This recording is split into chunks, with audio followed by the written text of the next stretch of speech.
Thank you.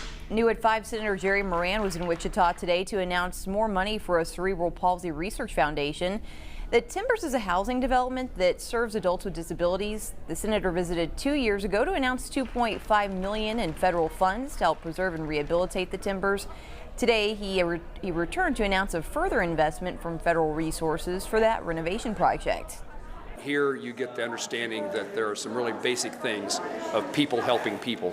And the people here at the Timbers and the people within this community who come together to make sure that there's a quality of life for others, that's really refreshing. That makes you feel good about the country and gives us a bright future. Built in 1979, the Timbers community is one of the few fully wheelchair accessible apartment developments in Wichita.